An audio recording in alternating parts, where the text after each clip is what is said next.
Personne ne naît avec une carapace de sécurité. Cette image intouchable que beaucoup projettent est en réalité le résultat d'années de lutte silencieuse contre des doutes qui érodent de l'intérieur. L'insécurité n'est pas seulement un murmure inconfortable, c'est un mécanisme mental qui sabote chaque pas, remet en question chaque réussite et transforme l'opinion des autres en une sentence. Vivre ainsi, c'est comme porter une dette interne qui ne se termine jamais de se payer. Chaque jour s'ajoute plus d'intérêt, plus de poids, plus de fatigue psychologique. Ce qu'on ne dit pas souvent, c'est que, bien que le monde essaie de te vendre des formules rapides, la véritable sécurité ne se hérite pas ni ne se feint. Elle se construit et souvent au prix de fractures douloureuses dans le caractère. Ici, nous n'allons pas adoucir la réalité. L'insécurité t'isole, te fait perdre des opportunités et, si tu ne t'en occupes pas, finit par te voler la vie sans que tu t'en rendes compte. Mais il y a une issue, et ce n'est pas une fantaisie motivationnelle. Le stoïcisme, cette philosophie d'acier trempé, t'oblige à cesser de blâmer les autres et à regarder de front ton propre reflet. Personne ne viendra te sauver et c'est libérateur. Car tout ce dont tu as besoin pour cesser d'être ton pire ennemi est déjà en toi, attendant discipline et courage. La sécurité ne se mendie pas, elle s'entraîne. Ici, nous allons démonter l'insécurité pièce par pièce, avec des outils pratiques qui exigent une honnêteté brutale et une action quotidienne. Si tu cherches des excuses, cette vidéo n'est pas pour toi.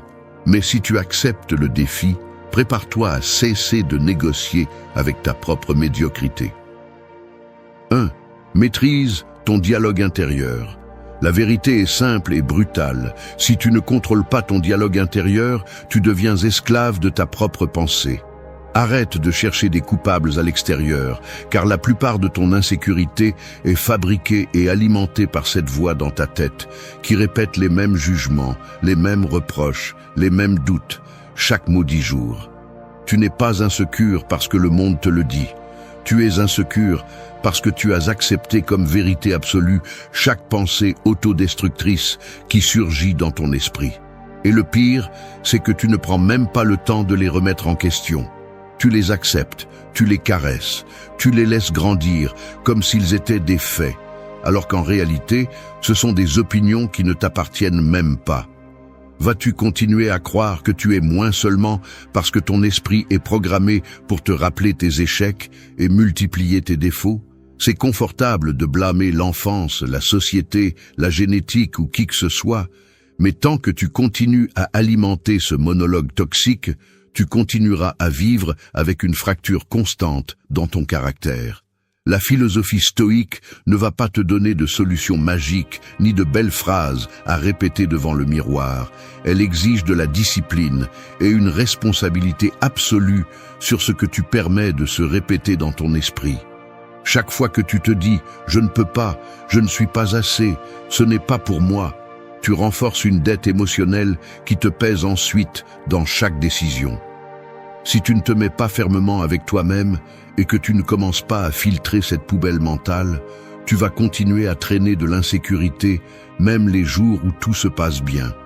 Tu ne peux pas contrôler ce que les autres pensent de toi, mais tu peux contrôler le filtre mental avec lequel tu analyses tes propres erreurs, tes réussites et tes échecs. Le stoïcisme t'oblige à séparer les faits des interprétations, à regarder en face les données brutes et non les histoires que ton dialogue intérieur veut te vendre. Prends la responsabilité de ta narration, car chaque pensée que tu choisis d'alimenter est un investissement émotionnel qui te renforce ou te fragilise. La compassion bon marché et le victimisme ne font que prolonger le problème. Tu n'es pas une victime de tes pensées, à moins que tu choisisses de rester assis à répéter la même histoire que d'habitude. L'autocritique peut être brutalement utile si elle est utilisée avec objectivité, pas avec le masochisme de te punir pour chaque erreur. Choisis consciemment de te parler comme tu parlerais à quelqu'un que tu respectes vraiment. Si tu te parles comme à un ennemi, ne sois pas surpris lorsque l'insécurité finira par dévorer la peu de confiance qu'il te reste. Réviser ton dialogue intérieur n'est pas un exercice de développement personnel superficiel. C'est une obligation si tu veux vivre avec intégrité. La sécurité personnelle est le résultat de ta capacité à surveiller et à discipliner ce que tu permets de traverser ton esprit. L'admettre est difficile, mais c'est nécessaire. Une grande partie de ta souffrance est volontaire, car tu n'as jamais fait l'effort réel de remettre en question tes pensées les plus nuisibles. Ce que tu te répètes chaque jour devient le matériau avec lequel tu construis ta réalité. Ne te parle pas comme un traître, ne te parle pas comme un ennemi. Si tu veux dominer l'insécurité, commence par arrêter de négocier avec tes pensées autodestructrices et mets de l'ordre dans ton esprit. Parce qu'à la fin, la voie la plus dangereuse n'est pas celle de l'extérieur, c'est celle que tu as à l'intérieur et à laquelle tu as donné un pouvoir qu'elle ne mérite pas. Tu veux avancer? Discipline ton dialogue intérieur. L'esprit s'entraîne ou te enterre. 2. Réponds, ne réagis pas. Tu te lèves tard parce que le réveil a sonné et que tu l'as ignoré. Tu es déjà en retard au travail. Le trafic te met de mauvaise humeur et dès que tu arrives, le premier courriel que tu ouvres est une critique déguisée en suggestion. Ton estomac se retourne, ta respiration s'accélère un peu, ta mâchoire se serre. Tu te diriges directement vers ton bureau, mais au lieu de répondre calmement au courriel, tu es pris par l'envie de donner une réponse impulsive, presque automatique, comme si quelqu'un à l'intérieur de toi appuyait sur un bouton rouge. Et ainsi, un jour de plus, tu laisses ce qui se passe à l'extérieur dicter ce qui se passe à l'intérieur. Ton humeur va et vient selon les stimuli, comme si tu étais une marionnette des émotions. Ce schéma se répète, un regard étrange de quelqu'un, une mauvaise nouvelle, un mot mal placé, et tu ressens la même impulsion de réagir, comme si ta dignité était en jeu à chaque microseconde. C'est là que commence le cycle. D'abord le stimulus, puis la réaction immédiate, et ensuite le regret, ce poids que portent ceux qui ne gèrent pas leurs propres ressorts internes. Ce que tu ne vois pas, ou ce que tu n'as pas voulu voir, c'est que l'insécurité se nourrit précisément de ces réactions automatiques. Ce n'est pas seulement ce qui se passe, c'est comment tu sautes devant ce qui se passe, comme si ta valeur dépendait de chaque événement externe. Chaque fois que tu réponds sans filtre, que tu te laisses emporter par le premier impulsion, tu renforces la croyance que tu n'as pas de véritable contrôle sur toi-même. Et cette idée, même si tu ne l'exprimes pas à voix haute, ronge ton estime de soi. La philosophie stoïque martèle ce point. Entre ce qui se passe et ce que tu fais, il y a un espace, et cet espace est le seul territoire qui t'appartient réellement. Personne ne peut l'envahir, à moins que tu ne le permettes. Mais si tu ne le reconnais pas et ne le défends pas, ta journée et tes émotions restent à la merci de tout contretemps, commentaire ou geste extérieur. Il y a un mécanisme invisible derrière chaque réaction incontrôlée. L'habitude d'interpréter tout comme une menace personnelle. L'esprit, entraîné à l'autodéfense, détecte des problèmes là où il n'y en a pas et active le pilote automatique de l'émotion. Le cœur s'accélère, le sang monte à la tête et avant que tu ne t'en rendes compte, tu as déjà dit ou fait quelque chose dont tu regrettes ensuite. Répondre implique quelque chose de différent. Cela nécessite d'interrompre ce cycle. Il ne s'agit pas de devenir froid ou indifférent, mais de faire une pause minimale, mais vitale. L'autocontrôle n'est pas de la répression, c'est le pouvoir de choisir. Tu ne peux pas choisir ce qui t'arrive, mais tu peux choisir comment le traiter. Et là se trouve la véritable différence entre réagir et répondre, dans la distance que tu crées entre le stimulus et ta décision. La réponse consciente est l'un des outils les plus sous-estimés pour démonter l'insécurité, parce que lorsque tu choisis calmement, tu cesses d'être un otage de l'environnement et tu commences à construire, petit à petit, une identité basée sur la maîtrise intérieure. Chaque fois que tu parviens à répondre au lieu de réagir, tu accumules du respect de soi. C'est un investissement émotionnel silencieux mais puissant. Tu n'es pas le reflet de tes impulsions, tu es le résultat de tes choix. Tu veux une véritable sécurité. Maintiens cette pause intérieure. Le calme est une discipline sous pression. Cela et rien d'autre est la véritable base de la confiance. 3. Arrêtez de chercher l'approbation extérieure. Il n'est pas agréable de l'admettre, mais pendant des années, j'ai vécu en fonction de ce que les autres pensaient de moi. Chaque petit signe d'approbation était comme une dose de soulagement temporaire, et chaque geste de désapprobation, une alarme intérieure qui me forçait à corriger le tir pour ne pas perdre cette validation. Le problème, c'est que lorsque votre valeur dépend de facteurs externes, vous devenez un mendiant émotionnel. Votre estime de soi devient un compte bancaire que seuls les autres peuvent remplir ou vider. Et chaque interaction est une transaction où vous êtes toujours en désavantage. Le mécanisme est subtil, mais dévastateur. Vous commencez à façonner vos mots, vos gestes et même vos opinions pour vous conformer à ce que vous pensez que l'on attend de vous. Ce n'est pas de l'authenticité, c'est une survie sociale déguisée en gentillesse. Le résultat, une sensation permanente de déficit, une dette existentielle qui ne se solde jamais parce que, peu importe vos efforts, l'approbation des autres est toujours volatile et conditionnelle. L'insécurité personnelle se multiplie chaque fois que vous faites du regard extérieur votre juge principal. Analysons le circuit. D'abord, surgit le désir d'être accepté, car nous associons être accepté à avoir de la valeur. Ensuite, vous vous adaptez, vous vous censurez, vous filtrez vos désirs et vos opinions authentiques pour vous intégrer. Chaque fois que vous le faites, vous payez par de petites concessions invisibles. Ainsi, votre identité se fragmente en versions conçues pour différents publics et dans le processus, vous perdez votre boussole intérieure. À la fin de ce chemin, l'insécurité n'est pas seulement toujours là, elle se renforce, car vous percevez que vous avez besoin de masques pour être toléré. Plus vous alimentez cette dynamique, plus vous vous éloignez de toute notion réelle de confiance. L'approbation est un prix qui ne dure jamais, un renforcement qui vous rend dépendant et toujours vulnérable à la critique ou au rejet. Le piège est évident. Plus vous cherchez à plaire, moins vous avez de contrôle sur votre propre valeur. La philosophie stoïque déconstruit ce jeu à la racine.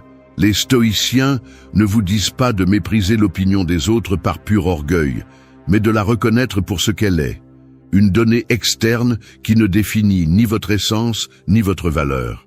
Le critère personnel est le seul filtre qui vous protège des fluctuations émotionnelles produites par la recherche constante de reconnaissance.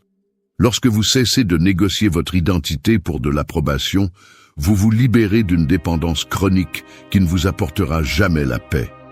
Le respect des autres, s'il arrive, est une conséquence, pas un objectif. L'objectif réel est de maintenir la cohérence interne, d'agir selon vos principes et de maintenir cette direction même lorsque personne n'applaudit. Si votre sécurité dépend des autres, elle ne sera jamais à vous. Elle sera toujours empruntée. Le processus exige une révision brutale de vos motivations quotidiennes. Il faut se demander, avec une honnêteté inconfortable, combien de vos décisions sont contaminées par le désir d'être accepté. Combien de fois dites-vous oui pour ne pas déranger? Combien de fois taisez-vous votre véritable opinion pour ne pas risquer le rejet? Chaque concession s'ajoute à un compte qui, tôt ou tard, vous coûtera cher, sous forme de ressentiment, de fatigue et d'un sentiment de vide que vous ne comprenez pas tout à fait. Cesser de chercher l'approbation extérieure ne signifie pas devenir insensible ni arrogant. Cela signifie rediriger l'énergie vers ce que vous pouvez contrôler, vos actions, votre intégrité, votre propre opinion sur vous-même. Lorsque vous comprenez cela, quelque chose change. Vous cessez d'être un acteur secondaire dans la vie des autres et commencez à écrire votre propre scénario. La véritable sécurité ne se mendie pas. Elle se construit dans la solitude et se démontre en public. Si vous cherchez une validation, vous vous vendez à bas prix. Si vous agissez avec discernement, vous gagnez du respect pour vous-même. Et c'est un investissement qui ne perd jamais de valeur. 4. Tiens tes engagements envers toi-même. Traverser une pièce dans l'obscurité totale, sachant que chaque pas dépend de ta mémoire et de ta volonté, et non de la lumière, t'oblige à faire confiance à quelque chose de plus profond que l'évidence. C'est ça, tenir des engagements envers soi-même, avancer même quand personne ne regarde, ne applaudit, ni exige. La plupart des gens attendent des projecteurs externes pour agir, mais la véritable sécurité se forge dans cette pénombre quotidienne où seul toi sais si tu as fait ce que tu as promis ou si, une fois de plus, tu t'es trahi en silence.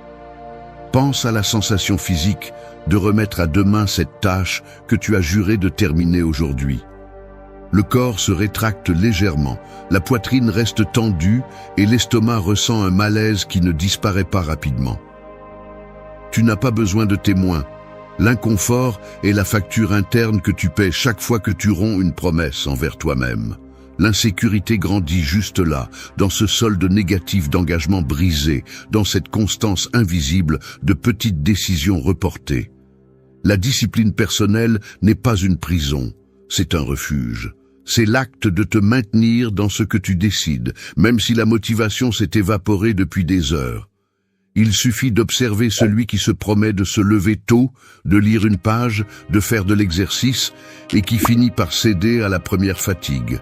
Les gestes sont petits, le réveil qui s'éteint avec agacement, le livre qui reste fermé sur la table, les baskets qui ne s'attachent jamais. Chaque manquement se ressent dans le corps, même si tu le couvres d'excuses rationnelles. Ces détails s'accumulent, et le pire, c'est que l'esprit n'oublie jamais ses propres défaites. Le respect de soi ne se construit pas avec de beaux discours, mais avec l'accumulation quotidienne de faits, même minimes, qui prouvent que tu peux te faire confiance. Tenir ta parole envers toi-même est le seul contrat qui ne prescrit pas et n'admet pas de renégociation sans conséquence. Beaucoup se trompent en croyant que la sécurité vient de grands succès publics, mais la réalité est bien plus crue.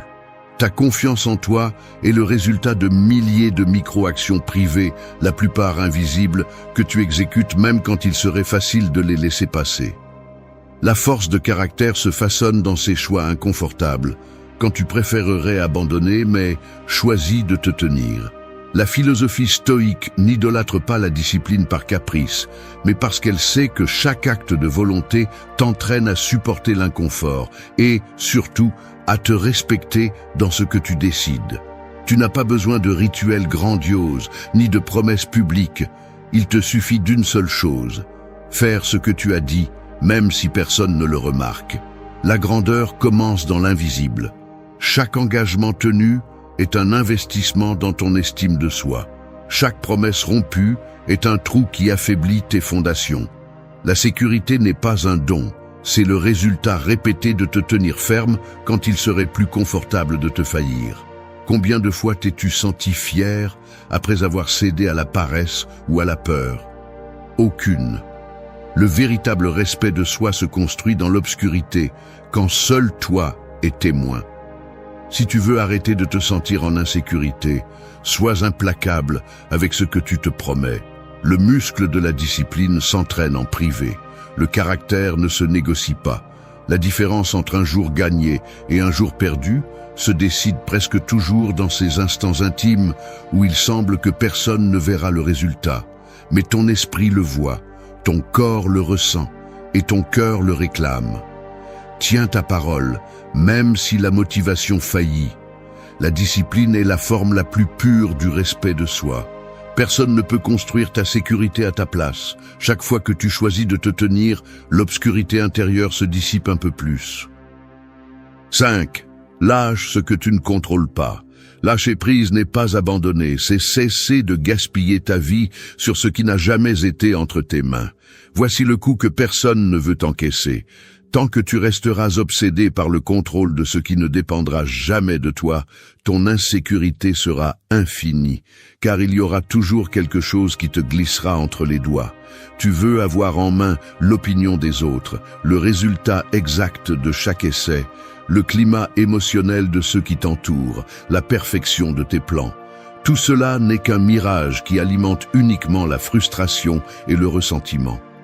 Jusqu'à quand vas-tu te permettre ce piège? Il ne s'agit pas de te résigner, il s'agit de comprendre que chaque gramme d'énergie que tu investis dans ce que tu ne contrôles pas est une dette émotionnelle qui ne sera jamais remboursée. C'est aussi simple que cela. Ce qui ne dépend pas de toi t'appartient autant que la pluie ou le trafic. Tu continues de croire que l'anxiété se résout en pensant davantage, en planifiant chaque détail, en anticipant des scénarios, mais c'est tout le contraire. Plus tu t'obsèdes pour l'extérieur, plus tu deviens faible à l'intérieur. L'esprit se déforme lorsque tu l'utilises comme un instrument de surveillance perpétuelle sur l'impossible. Le résultat est une fatigue chronique, un sentiment d'insuffisance qui se multiplie chaque fois que la réalité ne répond pas à tes attentes. Le stoïcisme te crache la vérité au visage. La seule chose que tu maîtrises vraiment, c'est ton attitude, tes actions et le sens que tu choisis de donner à ce qui se passe. Personne d'autre ne mettra ce filtre à ta place. S'accrocher à ce que tu ne contrôles pas est un acte de lâcheté mentale, une façon d'éviter le travail difficile d'agir sur ce qui t'appartient. Il est plus confortable de blâmer le hasard, le destin, la malchance, que d'assumer la responsabilité brutale de ce que tu peux réellement changer. Chaque fois que tu te surprends à revisiter encore et encore le même problème, à tourner en rond sur ce qui ne s'est pas passé comme tu le voulais, à répéter dans ta tête le film de ce que les autres ont dit ou fait, tu choisis de te fragiliser. Ne fais pas semblant, cette insistance n'est pas de l'inquiétude, c'est la peur d'accepter ta propre limite. La véritable liberté commence lorsque tu décides de lâcher le poids mort des attentes, le besoin d'avoir raison, le désir enfantin de contrôler le résultat final. La sérénité n'est pas un luxe réservé aux éclairés, c'est le fruit d'un entraînement quotidien au détachement. Tu cesses de demander au monde de te faire sentir en sécurité et tu commences à construire cette sécurité à partir de la seule source que tu as, ta conduite, ton jugement, ta réponse. L'insécurité grandit dans le domaine de la fantaisie. Si telle personne changeait, si le monde fonctionnait comme je le veux, alors je serais tranquille. Mensonge. Cette tranquillité n'arrive jamais car il y aura toujours quelque chose hors de ta portée. La maturité émotionnelle se démontre dans la capacité à réduire l'horizon à l'essentiel. Que dépend de moi, ici et maintenant?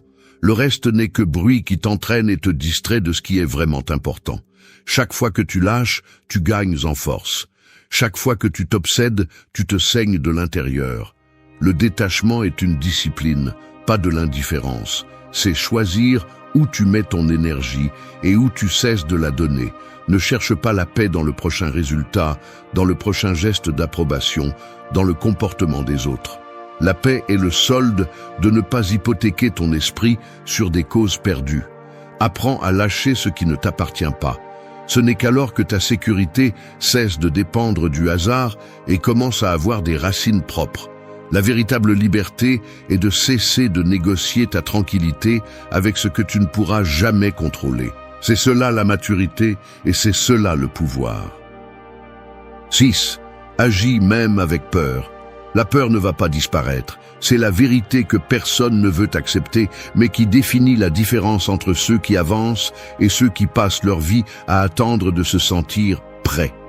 Attendre que la peur disparaisse est l'excuse parfaite pour ne rien faire.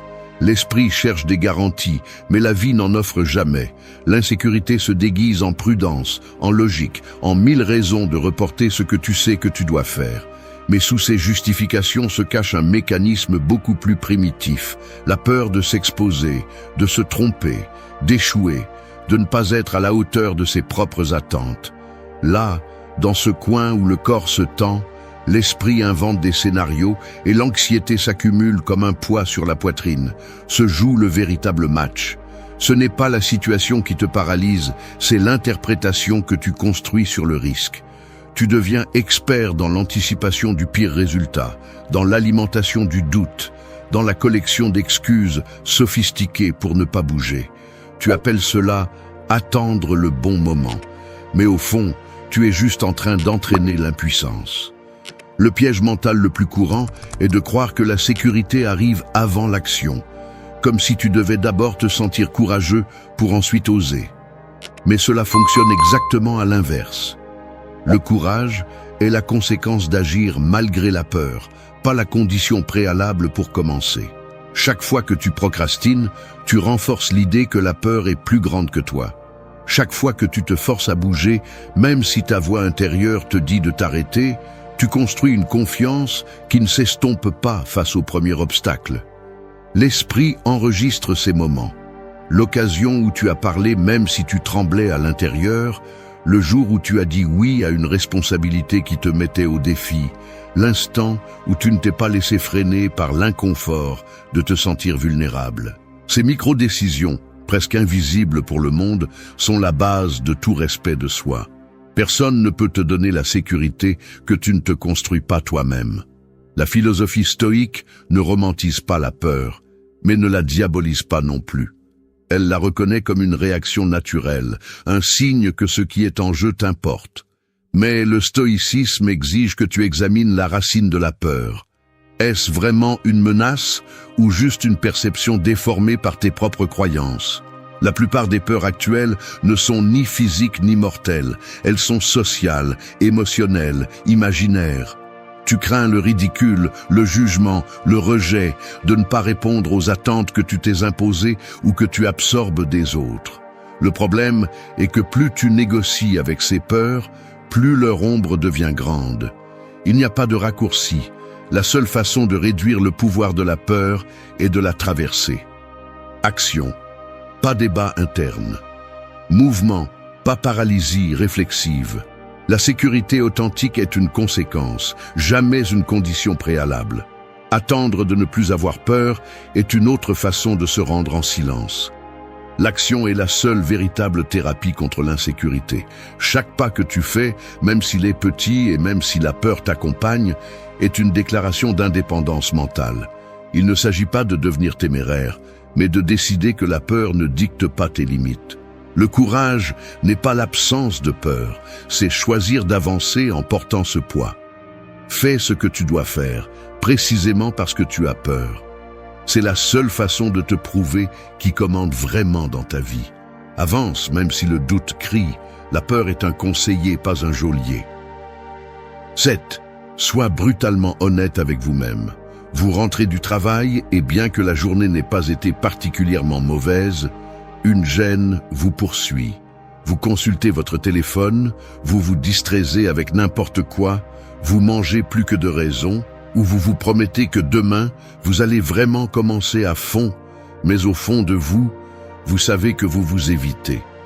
L'esprit est habile à inventer des excuses et à justifier de petits échecs. Mais le soir, quand le bruit diminue et que personne ne vous regarde, la vérité apparaît sous la forme d'un inventaire inconfortable. Ce que vous avez remis à plus tard, ce que vous n'avez pas dit, ce que vous avez fait semblant de ne pas voir. Éviter cette révision interne est le mécanisme préféré de l'insécurité, car vivre dans le déni semble moins douloureux qu'accepter, de front, vos propres incohérences. Mais ignorer vos angles morts ne fait qu'alourdir le poids que vous traînez chaque jour. L'honnêteté brutale envers soi-même n'est pas une pose ni une phrase à la mode, c'est un outil chirurgical. L'insécurité prospère dans le terreau fertile de l'auto-tromperie. Minimisez vos défauts, exagérez vos réussites, vous cachez derrière des justifications, fabriquez des récits où il y a toujours un « mais » pour chaque résultat médiocre. Le mécanisme est simple. Moins vous osez regarder vos limitations en face, plus vous laissez de place à la doute et à la culpabilité. Cette dette interne s'accumule et finit par se manifester sous forme d'anxiété, de sentiment d'imposture ou de cette fatigue existentielle qui vous fait sentir qu'il vous manque toujours quelque chose pour être tranquille. Personne ne vous oblige à vivre ainsi, mais il est plus facile de se raconter des histoires que de déconstruire le récit et d'accepter les données brutes. Si vous examinez les schémas de ceux qui ont une sécurité intérieure solide, vous verrez que la différence ne réside pas dans l'absence d'erreurs, mais dans la capacité à les admettre sans anesthésie. L'auto-analyse lucide est inconfortable, car elle oblige à démonter les excuses avec lesquelles vous vous protégez. Cessez de blâmer le contexte, les circonstances, la chance ou la génétique, et commencez à identifier, avec des noms et des prénoms, les décisions qui vous sabotent. Il ne s'agit pas de vous punir, mais de pratiquer une vigilance impitoyable sur vos récits les plus confortables. L'esprit cherchera toujours l'option la moins douloureuse. couvrir, distraire, reporter. Mais le véritable avancement exige de la précision. Quelles sont les conduites que vous répétez, même si vous savez qu'elles vous affaiblissent? Quelles décisions vous coûtent cher en estime de soi parce que vous refusez de les affronter? Ce n'est qu'en nommant la fracture que vous pouvez commencer à la réparer. Le stoïcisme ne vous demande pas la perfection, mais il exige une transparence interne. Être honnête avec soi-même n'est pas un acte ponctuel, c'est un entraînement quotidien pour éliminer la distorsion et mettre sur la table ce qui compte vraiment.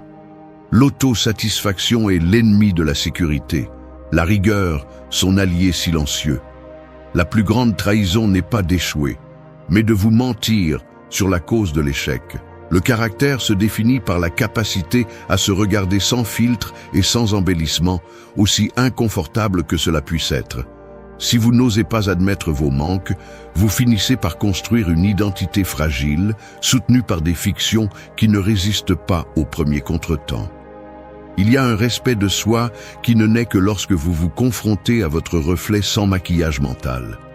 Vous ne pouvez pas négocier avec la réalité, ni vous convaincre que tout va bien si au fond, vous savez que vous vous évitez.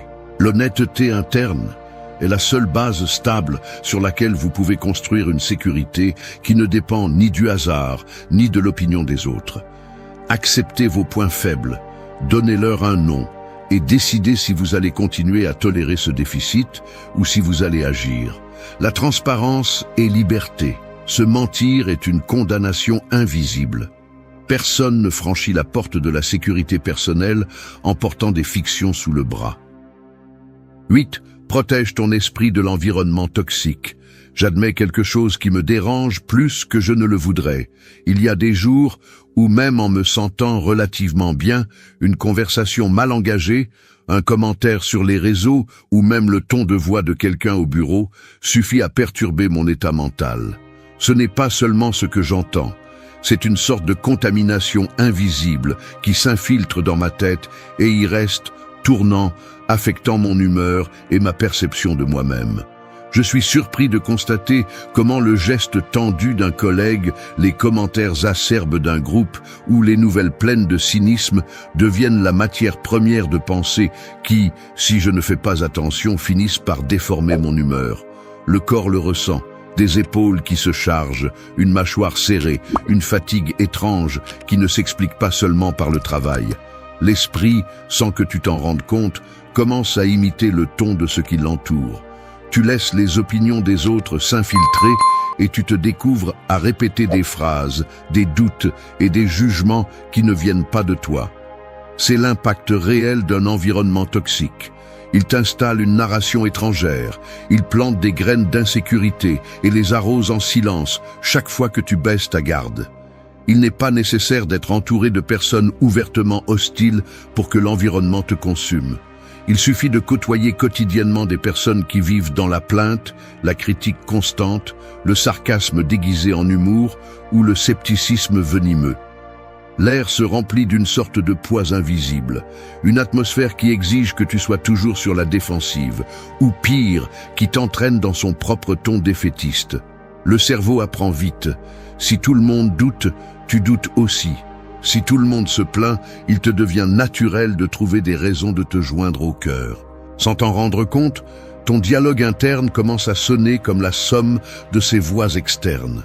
L'insécurité n'est pas toujours une blessure individuelle.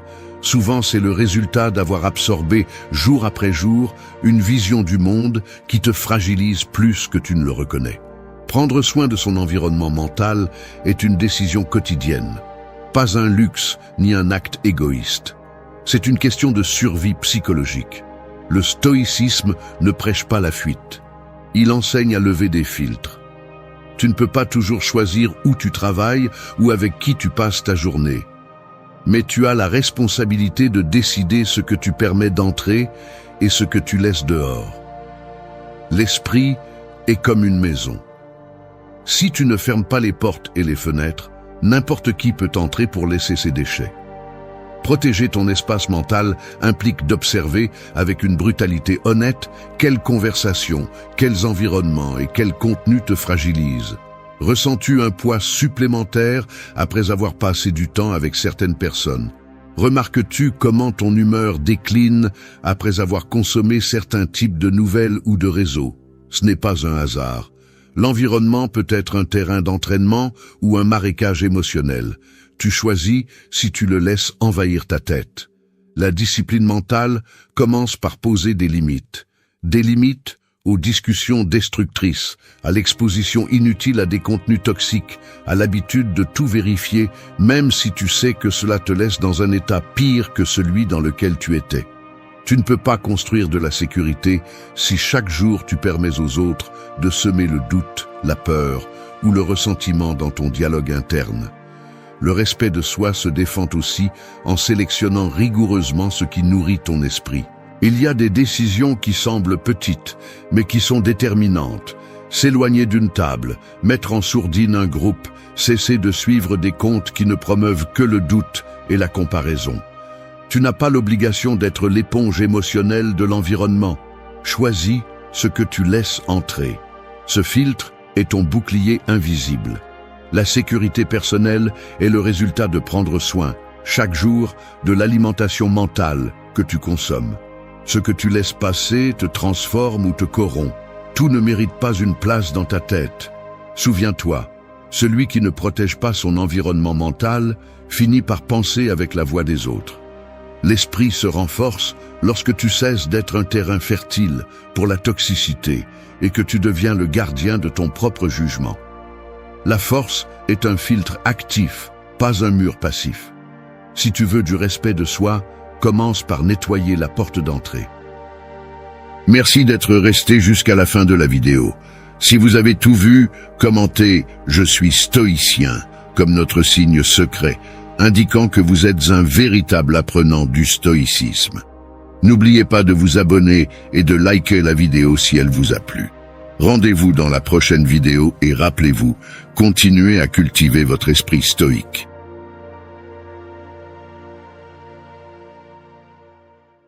Personne ne veut l'entendre, mais la plupart des gens vivent en défendant des croyances qui n'existent que pour ne pas ressentir d'inconfort.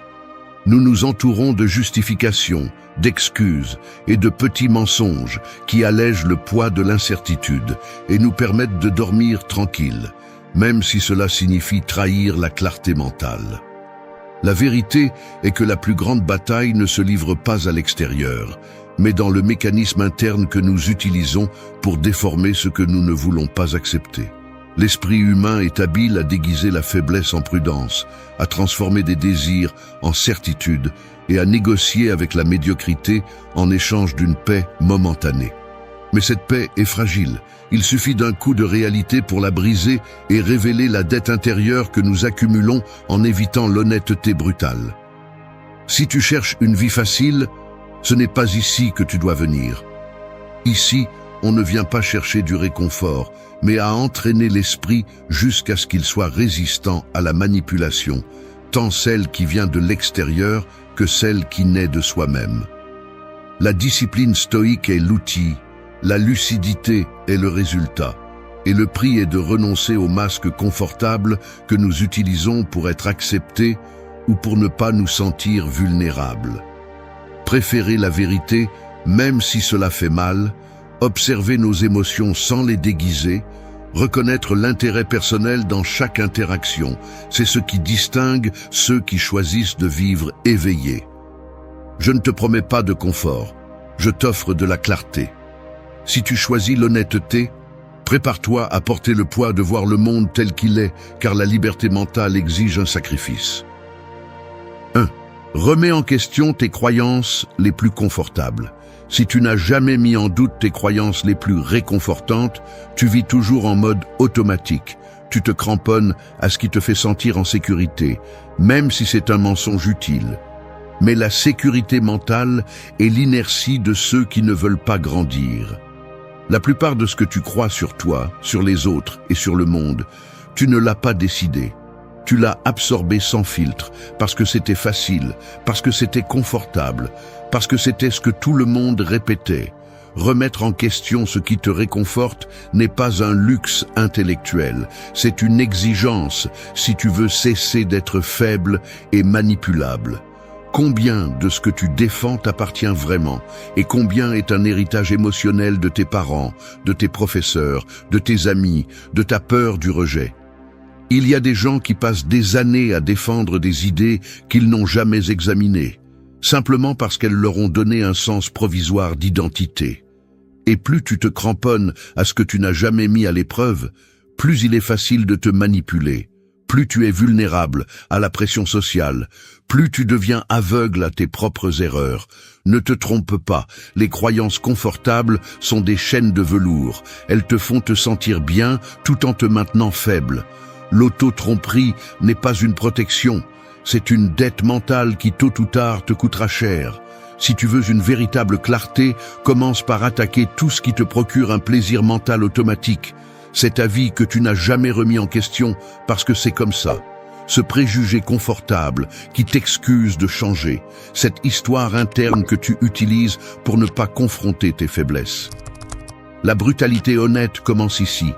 Ose dynamiter tes propres certitudes. Ce que tu résistes à examiner te contrôle. Ce que tu acceptes aveuglément te rend prévisible et manipulable pour quiconque comprend comment tu fonctionnes. Les gens forts ne sont pas ceux qui ont toutes les réponses. Ce sont ceux qui détruisent leurs illusions encore et encore, jusqu'à ne garder que ce qui résiste au choc de la réalité. Il n'y a pas de raccourci pour cela. Remettre en question ce qui te donne de la sécurité fait mal, mais cela fait encore plus mal de vivre toute sa vie sous le filtre d'un mensonge que tu as choisi de maintenir.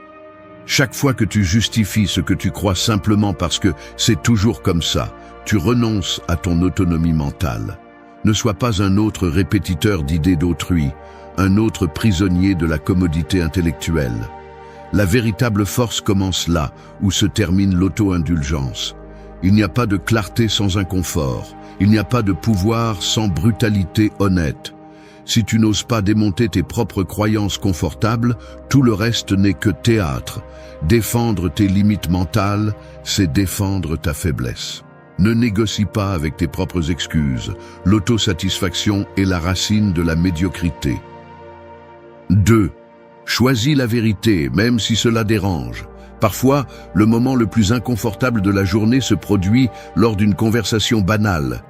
Quelqu'un te demande ton avis sur un sujet polémique ou simplement te demande une faveur que tu ne veux pas faire. Et là, dans ces secondes, ton esprit commence à fabriquer des réponses qui ne sont pas tout à fait sincères. Tu ressens l'envie d'adoucir la vérité, de cacher ce que tu penses vraiment pour éviter le malaise, la dévalorisation ou le simple frottement. Tu t'entends dire que tout va bien, que ce n'est pas si grave, alors qu'à l'intérieur, tu ressens le poids de l'incongruité, cette petite trahison quotidienne à ce que tu sais ou ressens vraiment. Ce n'est pas un grand scandale, ce n'est pas un énorme mensonge, mais c'est l'accumulation de vérités à moitié qui affaiblit ton caractère, qui t'entraîne chaque jour à préférer le confort de ne pas déranger les autres, ou toi-même, plutôt que la clarté brutale de l'honnêteté. C'est dans ces moments simples, presque invisibles, que se définit ta tolérance à l'auto-tromperie.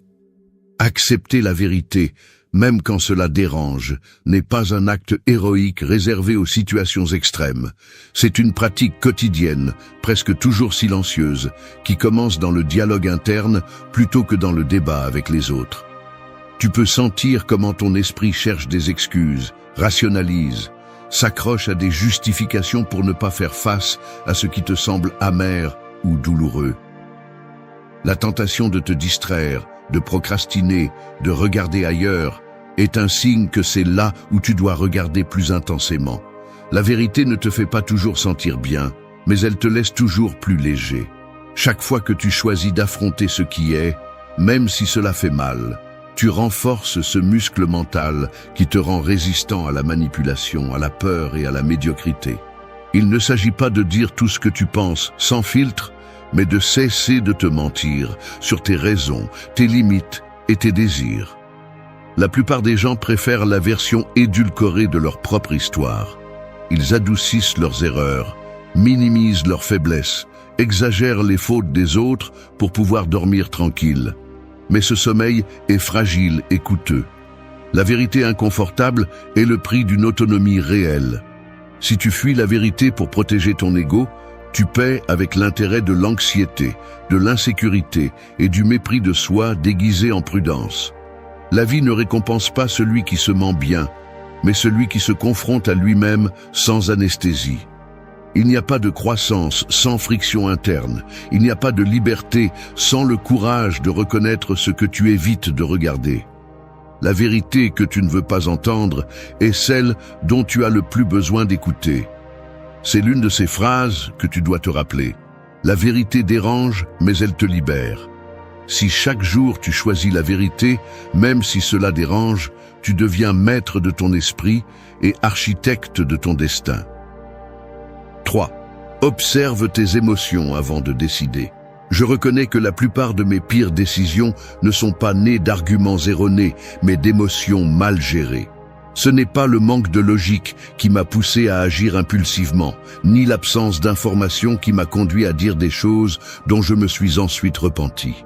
C'était ce moment précis où l'anxiété, la colère ou la peur ont pris le contrôle et m'ont convaincu que je devais faire quelque chose tout de suite, comme si l'urgence émotionnelle justifiait n'importe quelle action. C'est inconfortable de l'admettre, car nous aimons tous croire que nous sommes des êtres rationnels, que nos choix obéissent à la logique ou à l'analyse.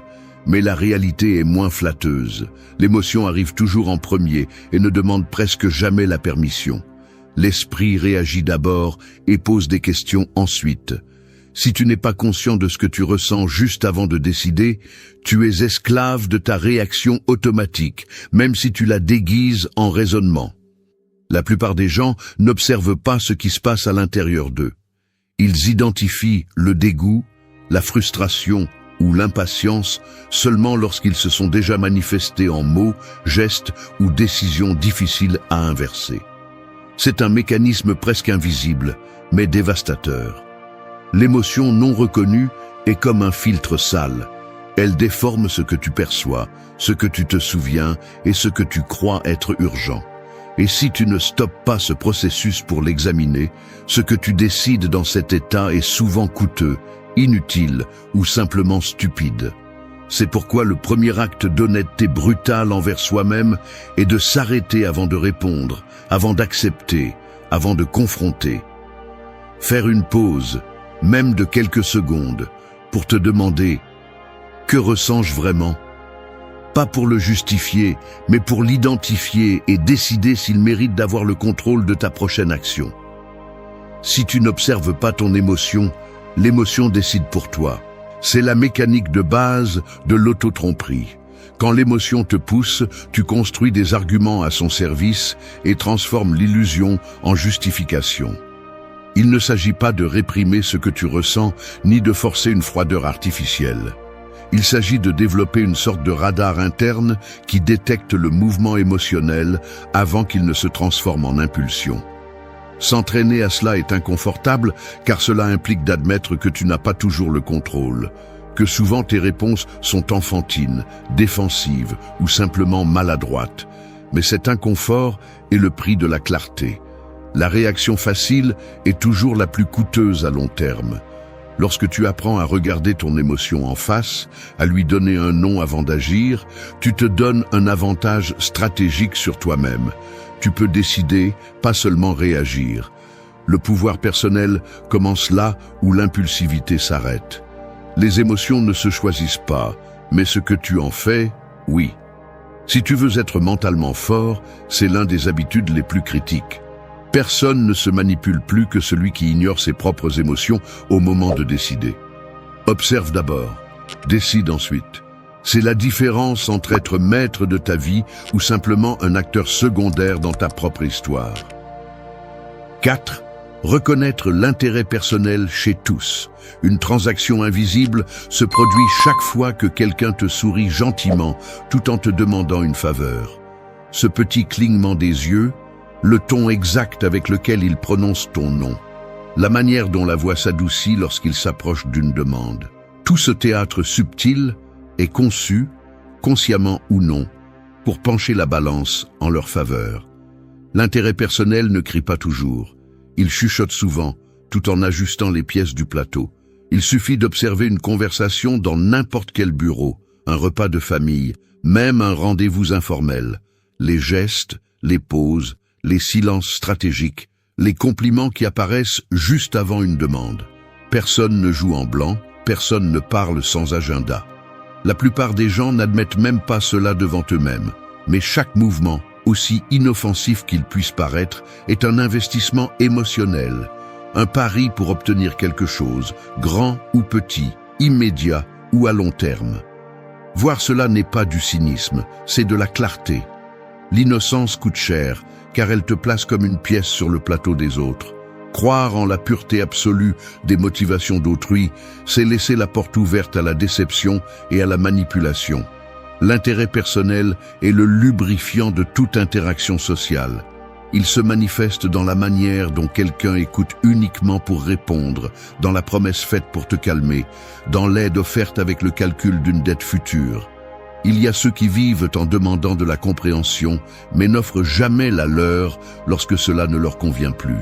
D'autres louent tes réalisations pour que tu prêtes attention aux leurs. Chaque geste, chaque mot, chaque omission façonne une relation de force, même si personne ne l'avoue à haute voix. Il ne s'agit pas de devenir paranoïaque, ni de rejeter toute manifestation d'affection, mais d'entraîner l'œil intérieur à détecter les motivations réelles derrière les apparences. L'honnêteté brutale, ici, signifie accepter que tu joues aussi ce jeu, que dans chaque interaction, tu cherches quelque chose, même si c'est de l'approbation, du confort ou simplement de la paix. Nier l'intérêt personnel est l'excuse préférée des manipulateurs et le prétexte des naïfs.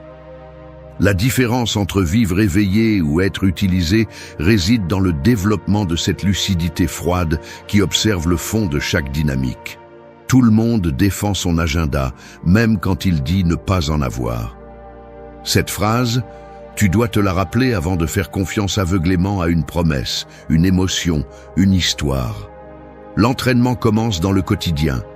Observe comment tu réagis quand on te demande une faveur, comment tu changes de ton si tu as besoin de quelque chose, comment tu ajustes le récit lorsque tes intérêts sont en jeu. Cette conscience te vaccine contre la manipulation, qu'elle soit propre ou étrangère. Voir l'intérêt personnel n'est pas perdre son humanité, c'est gagner du pouvoir. Celui qui reconnaît les rouages derrière le théâtre social cesse d'être une marionnette. L'intérêt fait tourner le monde, et seuls les naïfs l'ignorent. Phrase emblématique. L'innocence est la faiblesse la plus coûteuse que tu puisses te permettre.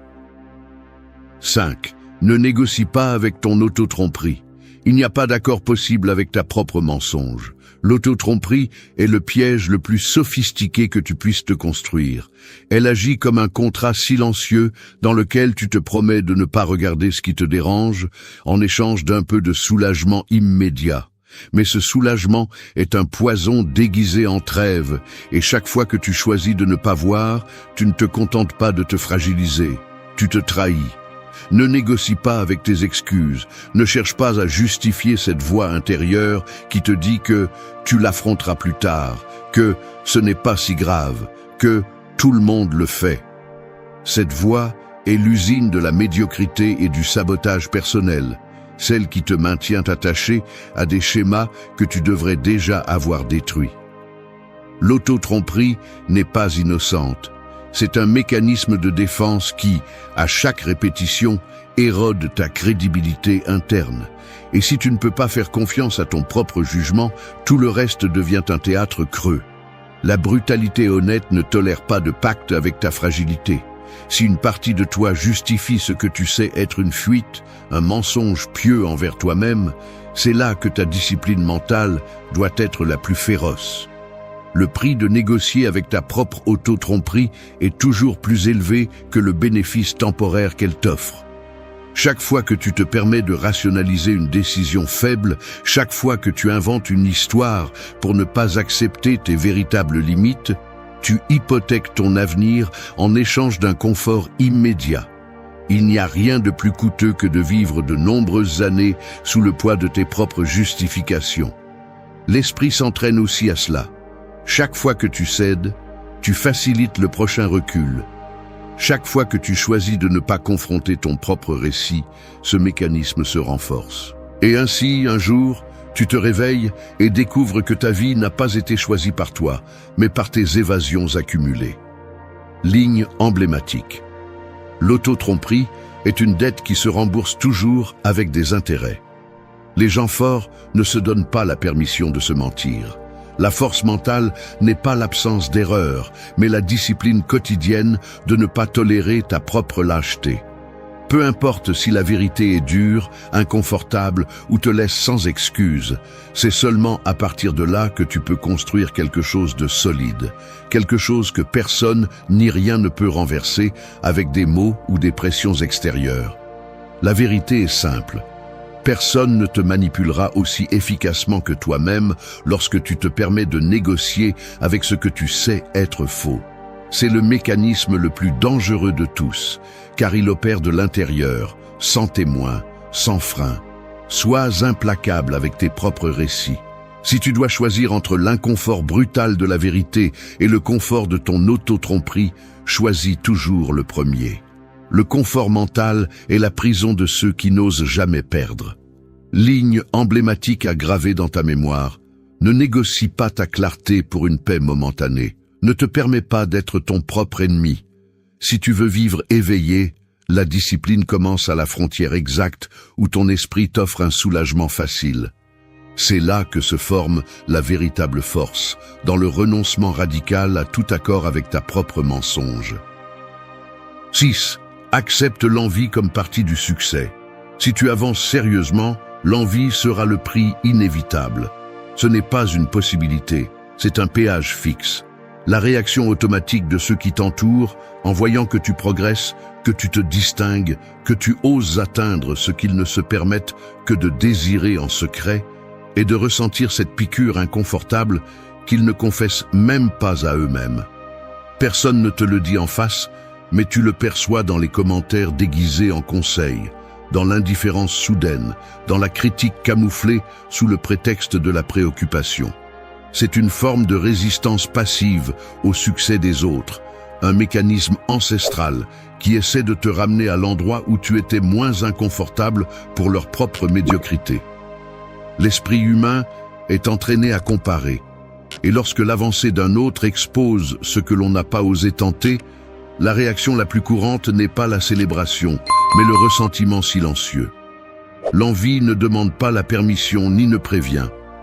Elle apparaît comme un jugement, une blague acide, un silence quand tu t'attendais le plus à du soutien.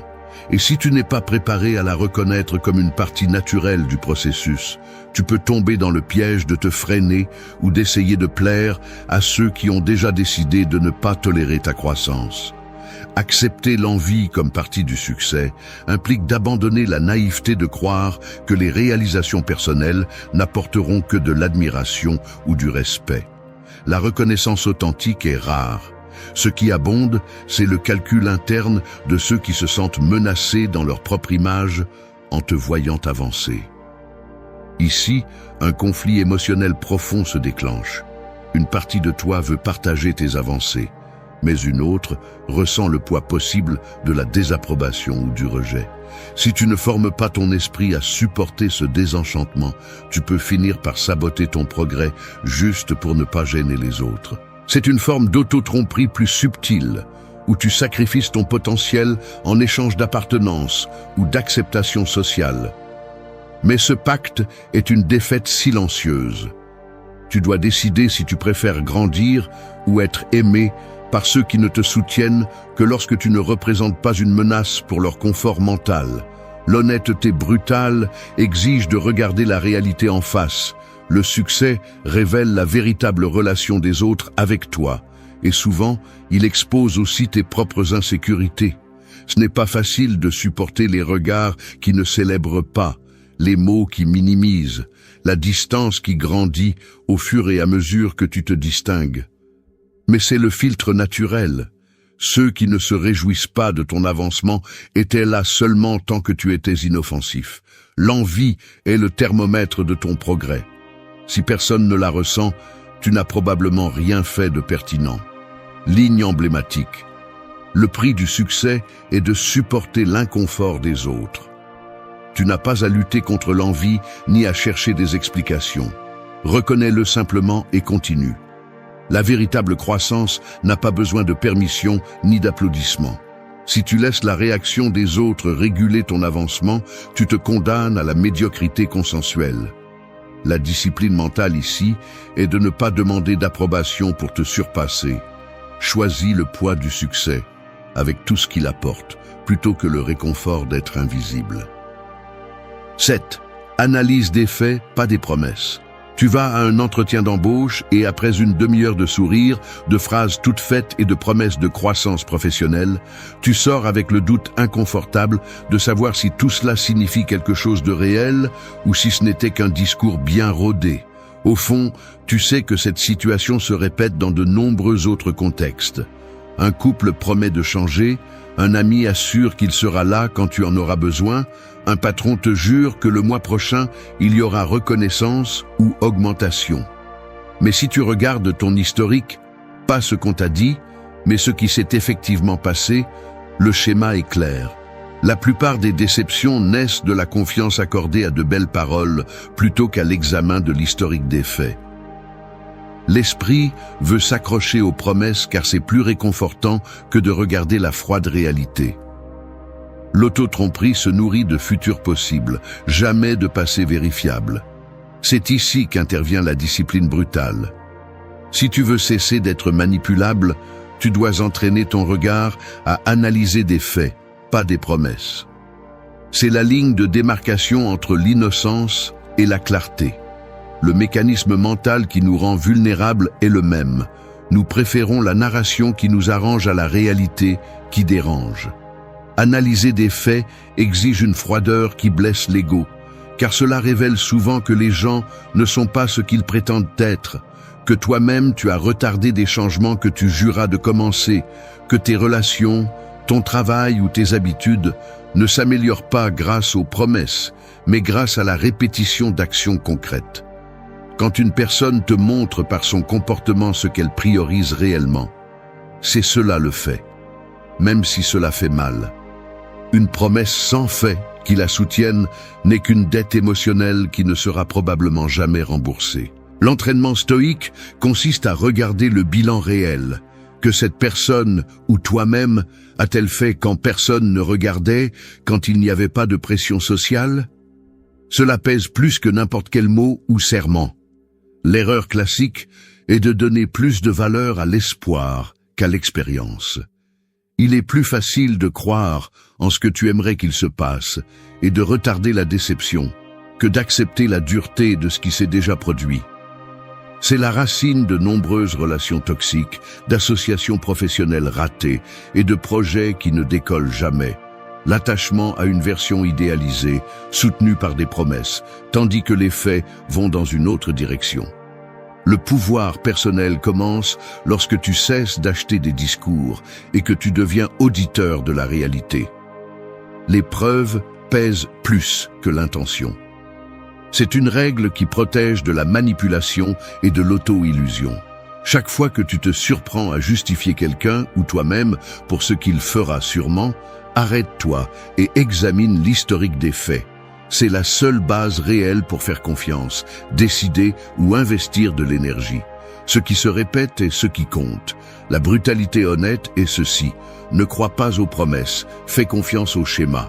Si tu appliques cette discipline, tu t'épargneras des années de déception et tes décisions cesseront d'être des paris aveugles. La maturité émotionnelle se mesure par la capacité à regarder les faits, même s'ils dérangent. Tout le reste n'est que théâtre. 8. Cherche la difficulté, pas le confort. Je n'aime pas l'admettre, mais parfois je me surprends à chercher le chemin le plus facile, presque sans m'en rendre compte. C'est comme si le corps lui-même, à la fin de la journée, cherchait le canapé, le téléphone, cette routine de gratification prévisible qui anesthésie tout inconfort. Il y a un moment où l'esprit commence à négocier. Aujourd'hui a été difficile, tu mérites un repos. Tu n'as pas à te compliquer la vie, tu as déjà fait assez. Je me vois choisir la file la plus courte, reporter cette conversation gênante, laisser pour demain le défi que j'ai la paresse d'affronter. Le corps se détend, les muscles se relâchent, le regard se perd dans l'écran et pendant un instant, le soulagement est réel. Mais sous cette surface, je sens le coup. Une sorte de poids subtil qui s'accumule, une torpeur mentale qui s'installe et qui, au final, me laisse plus faible, moins résistant, moins préparé pour quand la vie ne me demandera pas si j'en ai envie ou non. Le confort est trompeur car il se déguise en auto-soin, mais en réalité, c'est une dette qui s'accumule jour après jour. La difficulté, en revanche, se sent comme un obstacle, un mur froid devant lequel l'instinct veut reculer. Mais il suffit de se rappeler n'importe quel moment où tu t'es forcé à traverser l'inconfort, cette conversation directe, cette tâche que tu ne maîtrisais pas, cet entraînement qui faisait mal pour noter la différence réelle. L'inconfort forge, le confort érode. Celui qui choisit le chemin difficile, sans témoin, sans promesse de récompense immédiate, entraîne un muscle invisible. Et ce muscle est celui qui soutient ton intégrité quand tout autour de toi se retourne contre toi. Dans les gestes quotidiens se révèle le vrai caractère. Se lever quand il fait encore sombre et froid. Dire ce que tu penses, même si tu sais que cela ne plaira pas. Renoncer à la gratification instantanée, même si cela te coûte de supporter le vide. Cela se voit dans la façon dont tu affrontes les jours où rien ne se passe facilement. Dans la manière dont tu soutiens le regard quand on te demande plus que ce que tu crois pouvoir donner. La difficulté expose ta fragilité. Mais elle te donne aussi l'opportunité de te durcir, de transformer la résistance en capacité. Le confort, en revanche, ne t'entraîne que pour la faiblesse. Il t'habitue à fuir, à négocier toujours à la baisse, à te contenter du minimum. Il ne s'agit pas de chercher la souffrance par fierté ou de transformer la vie en un sacrifice permanent, mais de faire de la difficulté un allié stratégique. Choisis volontairement ce qui te met au défi. Fais-le dans les petites choses et dans les grandes, chaque jour. C'est la seule façon pour que l'adversité, quand elle arrivera vraiment, ne te prenne pas par surprise, ni ne te détruise. Ligne emblématique. Le confort est un luxe qui affaiblit. La difficulté est l'entraînement de l'esprit fort. Si tu veux grandir, cherche ce qui te coûte, pas ce qui te rassure. Là, juste là, commence la véritable autonomie. 9. Filtre le trivial, souviens-toi de ta finitude. L'esprit ressemble à une boîte aux lettres saturées que tu ne nettoies jamais. Chaque jour, des messages urgents et des déchets déguisés en importance arrivent. Des notifications émotionnelles et des demandes d'autrui s'accumulent dans ta tête comme si ton temps était infini. Mais ce n'est pas le cas. Et si tu ne filtres pas brutalement ce que tu permets d'occuper ton esprit, tu finis par gaspiller tes heures, ton énergie et ta vie à répondre à ce qui est trivial, tandis que l'essentiel attend dans le dossier plus tard.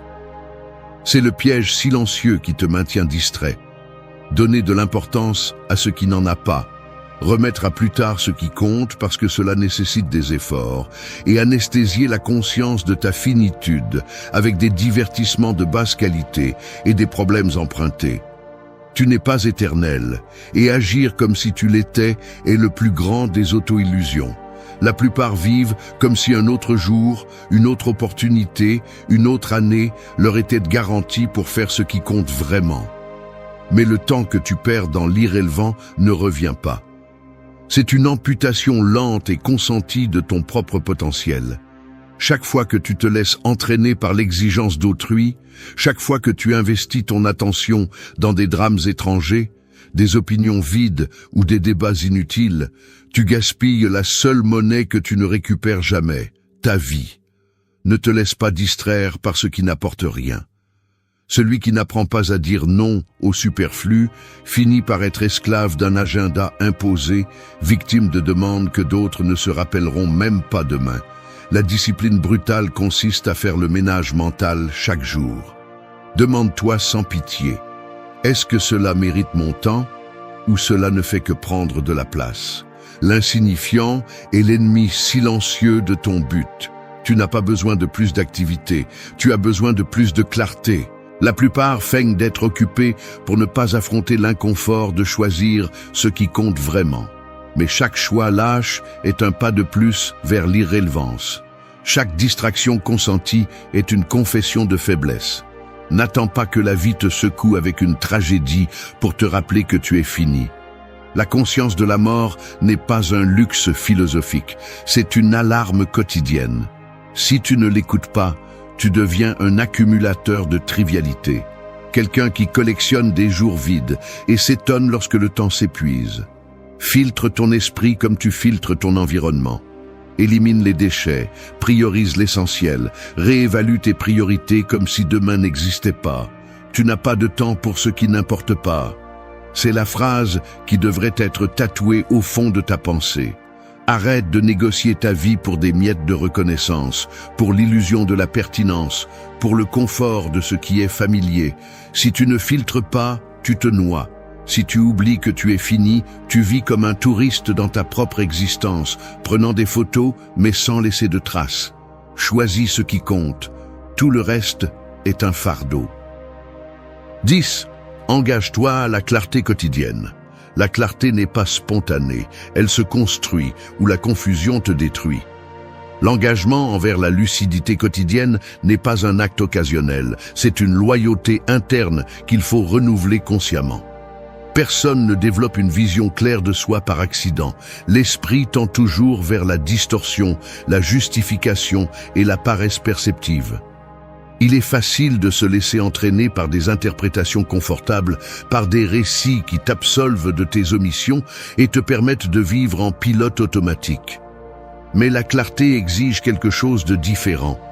Une vigilance continue sur tes propres processus mentaux. C'est la discipline de saisir au vol les auto-illusions qui apparaissent déguisées en logique, de filtrer les émotions qui s'infiltrent dans chaque décision, d'observer la tendance à simplifier le complexe juste pour ne pas te sentir mal à l'aise. La clarté est un filtre que tu dois nettoyer tous les jours, car l'esprit accumule des résidus de doutes, de préjugés et de désirs non examinés qui, si tu ne les affrontes pas, deviennent le schéma par défaut. Tu ne peux pas avoir de clarté réelle sans inconfort. Chaque affirmation interne, chaque réaction émotionnelle, chaque argument que tu construis dans ta tête doit passer par l'examen de l'honnêteté. Le mécanisme est simple mais brutal. Tu mets sur la table ce que tu penses, ce que tu ressens et ce que tu fais. Et tu te demandes si tout cela résiste au poids de la vérité ou si tu es juste en train de fabriquer une histoire pour te sentir bien. Il ne s'agit pas de rechercher la perfection, mais d'éviter le piège de l'auto-indulgence. L'engagement envers la clarté est inconfortable, car cela signifie reconnaître chaque jour où tu te mens, quelles excuses tu répètes, à quel point tu préfères la version confortable plutôt que les faits inconfortables. Cet inconfort est le signe que tu es en train de nettoyer la lentille interne, que tu refuses de devenir l'otage de tes propres illusions. Dans le quotidien, la clarté s'entraîne dans les petites choses, en questionnant la motivation derrière tes décisions, en révisant les schémas que tu répètes sans réfléchir, en prêtant attention aux réactions automatiques que tu justifies avec des arguments jolis mais creux. Chaque jour, tu ajoutes ou retires de la lucidité. Il n'y a pas de neutralité. La discipline est simple à énoncer mais lourde à soutenir. Chaque matin, tu choisis si tu t'engages à voir ce qui est, même si cela ne te plaît pas, ou si tu préfères la paix superficielle de ne pas regarder trop profondément. La clarté est un devoir, pas un luxe, c'est la base de l'autonomie mentale et de la véritable force. Ligne iconique, la clarté est la discipline de ne pas te trahir au quotidien. Si tu choisis de t'engager envers elle, tout le reste, décisions, relations, réactions, devient plus gérable, plus réel et moins manipulé parce que tu ne veux pas voir. La vie te coûte cher pour toute distraction volontaire. Chaque jour sans clarté est un jour de plus facile à perdre. Engage-toi sans excuse à nettoyer ta vision avant que la confusion ne décide pour toi. Merci d'être resté jusqu'à la fin de la vidéo. Si vous avez tout vu, commentez « Je suis stoïcien » comme notre signe secret, indiquant que vous êtes un véritable apprenant du stoïcisme. N'oubliez pas de vous abonner et de liker la vidéo si elle vous a plu. Rendez-vous dans la prochaine vidéo et rappelez-vous, continuez à cultiver votre esprit stoïque.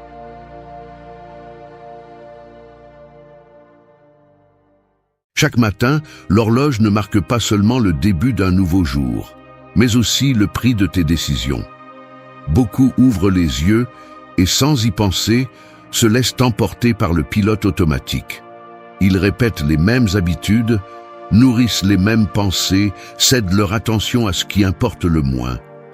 Cette inertie a un coût psychologique qui s'accumule silencieusement. Ce que tu ne maîtrises pas au réveil s'empare de toi le reste de la journée. C'est ici que le stoïcisme cesse d'être une idée ancienne pour se transformer en un outil brutalement utile. Oublie la fantaisie de la motivation magique. Ce qui détermine ta force intérieure n'est pas l'inspiration fugace, mais les mécanismes mentaux que tu entraînes avant que le monde ne t'entraîne. Le stoïque moderne ne cherche pas la calme dans des retraites secrètes, ni n'attend que l'environnement change. Il sait qu'il n'y a qu'une seule façon de protéger l'esprit, prendre le contrôle quand personne d'autre ne le fait, juste au début de la journée. Se lever sans clarté est la première erreur. Laisser les autres décider comment tu penses est la deuxième. Si tu ne filtres pas ton attention, tu finiras par vivre l'agenda de quelqu'un d'autre. Fais-le différemment. 10 minutes de concentration valent plus que des heures de dispersion. Aujourd'hui, il ne s'agit pas de chercher un mantra, mais de construire une discipline invisible et de protéger ton énergie comme si ta vie en dépendait. Parce que oui, elle en dépend. La clarté ne se trouve pas, elle se fabrique. Le temps ne se récupère pas, il se respecte. Voici l'appel. Chaque matin, tu prends les commandes ou tu acceptes le coup. 1. Protège ton énergie au réveil. Il y a des matins où je me réveille et le premier réflexe est de céder. Céder le contrôle de mon énergie avant même d'ouvrir correctement les yeux. C'est comme si l'esprit, sans résistance, voulait se livrer au pilote automatique, vérifier le téléphone, faire défiler des messages, absorber les opinions des autres, laisser le monde décider de mon humeur avant de me rappeler qu'elle m'appartient. Il est brutalement facile de tomber dans ce piège, de justifier cela par « ce n'est qu'une minute » ou « j'ai besoin de savoir ce qui se passe ». Mais non, ce qui se passe réellement, c'est que je me vole de la force, offrant ma journée aux impulsions les plus faibles, hypothéquant ma clarté en échange de distractions immédiates. Personne ne va protéger mon énergie si je ne le fais pas. Ce confort de commencer la journée sans discipline est un luxe qui finit par coûter trop cher. Il y a un coût caché dans chaque petite décision que tu prends au réveil, la dette d'attention qui s'accumule, la fragmentation interne qui passe inaperçue, le sentiment de vide qui t'accompagne lorsque tu permets aux autres de configurer ton état mental. Si tu n'es pas impitoyable avec ta première heure de la journée, tu finiras par vivre à la merci des demandes des autres et des attentes que tu n'as même pas choisies. Défendre ton énergie est un acte radical. Il ne suffit pas de le vouloir, tu dois te protéger. Combien de fois vas-tu permettre qu'un titre, une notification ou l'humeur d'une autre personne dicte le ton de tes pensées matinales? Tu n'es pas une feuille emportée par le vent de l'extérieur, tu es responsable de filtrer, de décider ce qui entre et ce qui reste dehors. La force intérieure ne se construit pas avec de bons désirs, mais avec des actions inconfortables, avec la détermination de dire non à toute intrusion qui menace ton centre. Éteindre le téléphone, ne pas ouvrir les conversations en attente, résister à la tentation de t'anesthésier avec des informations sans importance, c'est de l'entraînement. C'est ainsi que se renforce le muscle de l'autodirection, ainsi que l'on se rappelle que le terrain de ton esprit est sacré, pas une zone d'accès libre pour n'importe quel stimulus. Il est facile de chercher des excuses, de dire que le travail l'exige, que tu n'as pas le temps, que la réalité est urgente. Mensonge. L'urgence réelle est autre. Protéger ton énergie comme si tout ce que tu feras aujourd'hui en dépendait. parce que cela en dépend. La clarté ne se mendie pas, elle se défend. La journée se gagne ou se perd dans la première bataille, et presque toujours, personne ne voit que tu l'as déjà perdue avant de te lever du lit. Si tu te respectes, si tu te prends au sérieux, commence par exiger un standard plus élevé dès la première minute. Ce que tu tolères au réveil se multiplie le reste de la journée. Ne deviens pas ton pire ennemi. La vie ne t'offre pas de matin, elle te les fait tous payer. 2. Choisis tes pensées, pas tes réactions. Tu traverses une rue et quelqu'un te pousse accidentellement en regardant son téléphone. L'inertie te fait froncer les sourcils. Tu sens la tension dans les épaules. La mâchoire se serre. Une phrase acide remonte à la langue. Tout cela se produit avant que tu puisses penser à autre chose. C'est automatique. Le corps réagit, l'émotion réagit, l'esprit suit le courant. Cette scène, si quotidienne et triviale, est en réalité le piège dans lequel la plupart des gens se retrouvent piégés. Car chaque petit frottement, chaque message qui n'arrive pas quand tu l'attends, chaque geste indifférent que tu reçois au travail ou à la maison, devient une étincelle qui déclenche des réponses mécaniques. Et tu accumules du poids, irritation, déception, frustration, tout cela parce que tu as confondu réaction et pensée propre. La première erreur est de croire que ce que tu ressens est la même chose que ce que tu penses. Mais ce n'est pas le cas. Les réactions émotionnelles sont des réflexes conditionnés, de vieux programmes qui tournent en arrière-plan, installés par des expériences passées, par des attentes non révisées, par l'habitude de laisser l'environnement écrire ton scénario interne. Le stoïcisme te le dit sans détour. Tu n'es pas tes impulsions, tu es ce que tu choisis de maintenir dans ton esprit après l'impulsion. Il y a un écart, petit mais décisif, entre la réaction et la pensée. Et cet écart est tout ton pouvoir. Si tu le laisses passer, tu vis à la merci de ce qui t'arrive. Si tu l'utilises, tu deviens maître de toi-même. Au début, il est difficile de le voir. La journée est pleine de micro-agressions, d'imprévus, de promesses non tenues, de commentaires qui touchent ton orgueil. Sans t'en rendre compte, tu deviens un récepteur passif de stimuli et tu laisses chaque réaction automatique orienter tes prochains mots, tes prochaines actions. C'est comme un effet domino. Une réaction non filtrée le matin peut tordre la logique du reste de la journée. Il ne s'agit pas de réprimer ce que tu ressens, mais de ne pas remettre le gouvernail à ce qui surgit en premier. La clarté commence lorsque tu apprends à distinguer. Cela n'est qu'une réaction, pas une vérité. Tu choisis quelle pensée cultiver, quelle histoire raconter dans ta tête, quelle signification attribuer à ce qui se passe. Cela exige un effort délibéré, la discipline d'observer l'impulsion et de la laisser passer avant de décider quelle sera ta véritable réponse. Si tu veux de l'autodiscipline, tu dois la pratiquer avec les petites choses. Chaque fois que tu choisis une pensée plutôt qu'une réaction, tu entraînes le muscle de l'esprit. Tu cesses d'être otage des états d'âme et tu commences à construire ton propre jugement. Ainsi, tu évites la dette émotionnelle qui vient de te laisser emporter par l'immédiat. Les stoïciens ne cherchaient pas à éteindre les émotions, mais à ne pas en être esclaves. La liberté commence dans cette pause minimale, dans ce filtre que tu appliques avant de laisser le monde dicter ton état interne. Tu choisis ta pensée, pas ta réaction. C'est la différence entre survivre à la journée et la diriger. L'esprit se renforce dans les petites décisions. Ne réponds pas automatiquement, réponds consciemment. Celui qui contrôle ce qu'il pense, contrôle son destin. 3. Défends ta paix mentale chaque matin. Ta paix mentale est un bien limité. Si tu ne la protèges pas, quelqu'un l'occupe. La journée commence, et dès les premières minutes, tu fais face à une série de demandes invisibles qui cherchent à s'immiscer dans ton attention. Stimuli, attentes externes, souvenirs non résolus, micro-tensions qui s'infiltrent sans demander la permission.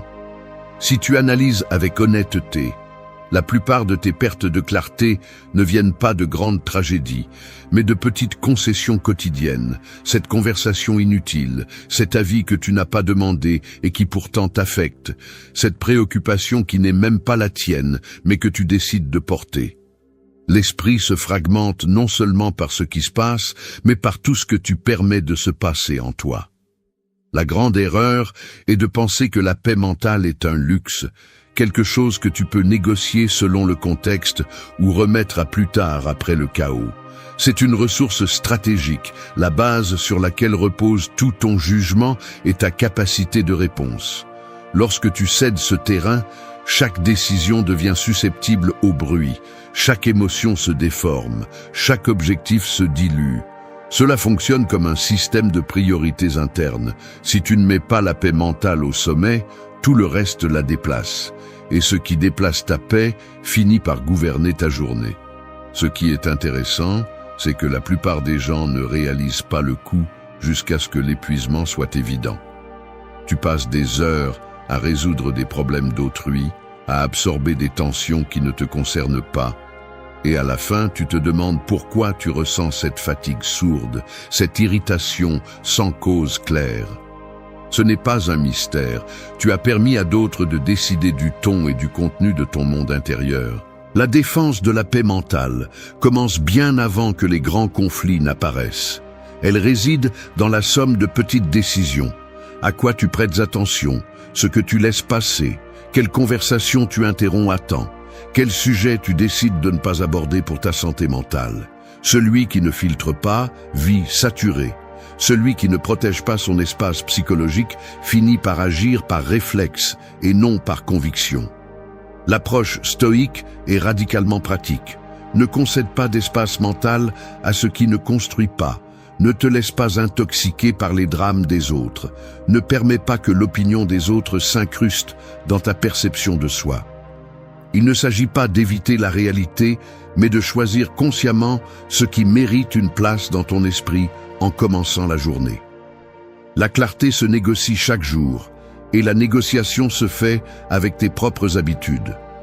Si chaque matin tu permets à des facteurs externes de pénétrer ton centre, tu perds du pouvoir avant même de sortir de chez toi. La discipline n'est pas répression, c'est auto-l'idée. Demande-toi, est-ce que cela ajoute ou enlève? Ce qui enlève se rejette. L'esprit n'est pas une décharge d'éléments extérieurs, c'est un espace de construction consciente. Défends cette frontière comme si ton bien-être en dépendait, car il en dépend. Personne ne respectera ta paix mentale si tu ne la défends pas avec rigueur. La véritable force se mesure à la fermeté de tes limites. Garde la porte fermée à ce qui ne nourrit pas. La sérénité est une décision quotidienne, pas un accident. 4. Faites de l'attention une priorité quotidienne. Parfois, l'esprit ressemble à une salle de contrôle ancienne, où des dizaines de leviers et de boutons se disputent votre main. Chaque stimulus externe, chaque souvenir, chaque tâche en attente essaie de s'allumer tout seul, cherchant à attirer votre attention avant tout le reste. Le véritable danger n'est pas le chaos, mais le désordre invisible, la tendance à répartir votre énergie en 1000 fragments, sautant d'une préoccupation à l'autre, comme si vous pouviez être partout sans vous perdre dans aucune. Mais la vérité est autre. Chaque distraction est une fuite de ressources internes, et l'attention que vous dispersez ne revient pas intacte. L'illusion que vous pouvez vous occuper de tout en même temps est un piège sophistiqué que l'esprit vous tend. Une justification confortable pour éviter ce qui est difficile, choisir et renoncer. L'attention n'est pas simplement une question de productivité, c'est une affirmation quotidienne de qui vous êtes et vers où vous allez. Il y a des jours où l'esprit vous pousse à sauter d'une pensée à l'autre comme si cela était un signe d'intelligence ou de capacité. Mais ce qui se cache vraiment derrière cette dispersion, c'est la peur de faire face à l'essentiel. Il est plus facile d'occuper le cerveau avec des stimuli mineurs que de s'asseoir devant la tâche difficile, la conversation inconfortable, l'engagement profond. Prioriser l'attention est, au fond, un acte de bravoure psychologique. Admettre que vous ne pouvez pas tout gérer et que, si vous essayez, vous finissez vide, vous sentant insuffisant sans savoir pourquoi. Choisir sur quoi se concentrer, c'est aussi choisir qui décevoir, quoi laisser sans faire, quoi ignorer consciemment. Ce renoncement fait mal, mais c'est le prix de toute clarté. Bien souvent, le conflit interne n'est pas un manque de temps, mais un manque de direction. Vous accumulez des tâches, des engagements, des pensées, et vous confondez activité avec sens. Vous remplissez vos heures de mouvement, mais vous vous éloignez de vous-même parce que vous ne vous arrêtez jamais pour filtrer ce qui compte vraiment. L'attention nécessite de la rudesse. Vous demandez sans fioriture ce qui mérite votre investissement mental aujourd'hui et ce qui n'est que du bruit déguisé en urgence. C'est ici que le stoïcisme devient un outil chirurgical. Il ne suffit pas de vouloir vous concentrer, vous devez identifier les mécanismes internes qui vous poussent à la dispersion, le besoin de validation, la peur de manquer quelque chose, l'habitude de fuir l'inconfort. Ce n'est que lorsque vous reconnaissez ces motivations cachées que vous pouvez commencer à les désactiver. L'esprit flou devient son propre fardeau. Peu importe votre talent, si vous vous laissez emporter par chaque impulsion, vous finissez par diluer votre force jusqu'à la rendre irrélevante. L'essentiel est toujours caché derrière les distractions séduisantes. La question n'est pas « que puis-je faire de plus ?», mais « quelle est la seule chose qui compte vraiment aujourd'hui ?» C'est là que réside la différence entre avancer et simplement bouger. Faites de l'attention votre priorité quotidienne et tout le reste se réorganisera de lui-même. La dispersion est une dette qui se paie cher. Il ne s'agit pas de faire plus, mais d'être plus clair. L'attention est brutale. Elle vous oblige à choisir, à maintenir votre regard lorsque tout vous invite à regarder ailleurs. La clarté est le luxe des disciplinés. 5. Décide tes batailles avec sagesse. Personne n'a assez d'énergie pour mener toutes les guerres que la vie te présente. Et si tu essaies, tu ne fais que devenir le pantin de tes propres réactions. C'est la dure réalité. Chaque jour, tu es exposé à des dizaines de provocations, petites et grandes. Et si tu n'apprends pas à distinguer celles qui méritent ta réponse de celles qui cherchent seulement à t'entraîner dans l'épuisement, tu vas te vider émotionnellement avant le déjeuner. L'auto-tromperie la plus basique est de croire que chaque conflit est urgent, que chaque offense exige une réplique, que tout désaccord nécessite ton intervention. Ce n'est pas du courage, c'est un manque de filtre. Celui qui discute pour tout n'a finalement pas la force pour ce qui compte vraiment. Il y a un prix caché à cette habitude de sauter devant chaque menace. La dispersion te transforme en une version caricaturale de toi-même, réactif, épuisé, sans direction. Tu t'épuises à défendre ton ego dans des discussions sans sens. Tu t'obsèdes à gagner des points dans des batailles mineures et tu perds de vue le véritable front où se joue ta croissance. La sagesse ne se mesure pas par le nombre de luttes gagnées, mais par la capacité d'ignorer celles qui n'alimentent que ta faiblesse. La plupart des affrontements quotidiens ne sont rien d'autre que des pièges pour ton énergie, des messages qui cherchent à te provoquer, des commentaires qui n'existent que pour te voler ta stabilité, des situations insignifiantes que ton esprit transforme en drame. Le stoïcisme ne te demande pas d'être un lâche, ni de devenir indifférent. Il exige que tu sois sélectif. Tout ne mérite pas ta réponse, et encore moins ta paix. Il y a des gens qui ne savent vivre que du conflit, et si tu entres dans leur jeu, ils t'entraînent dans leur misère. La maturité se remarque dans la qualité de tes renoncements. Laisser passer la petite attaque, se taire devant la provocation mesquine, ne pas gaspiller d'énergie à expliquer l'évident à ceux qui ne veulent pas comprendre. C'est ça la vraie force. Choisir tes batailles comme celui qui veille sur ses dernières ressources, car chaque jour, tu n'as qu'une quantité limitée de concentration et de patience. Dépense cela pour ce qui fait vraiment avancer ta vie. Il est tentant d'entrer dans chaque discussion, de répondre à chaque critique, de clarifier chaque malentendu. Mais cette compulsivité est un signe d'insécurité, pas de caractère. La plupart cherchent simplement à se valider à travers le conflit, comme si chaque confrontation résolvait quelque chose d'essentiel. Mensonge. Ce que tu obtiens, c'est de porter un poids mental supplémentaire, accumulant des ressentiments et des frustrations qui ne te concernent pas. L'entraînement quotidien est un autre. Apprendre à lâcher rapidement ce qui n'apporte rien, à laisser les autres avoir le dernier mot si cela signifie protéger ton équilibre. La véritable discipline est de choisir où mettre ton énergie et où la retirer sans culpabilité. Tu ne dois ta réaction à personne. Défends ta paix comme si c'était une ressource non renouvelable. Tout ne mérite pas une réponse. Dans l'économie de ton esprit, chaque bataille improductive est une fuite qui appauvrit ta journée. Arrête de donner ta force dans des luttes qui ne changent rien. Décide avec froideur où investir ton courage et où simplement ne pas apparaître. C'est ça la différence entre vivre épuisé et avancer avec clarté. 6.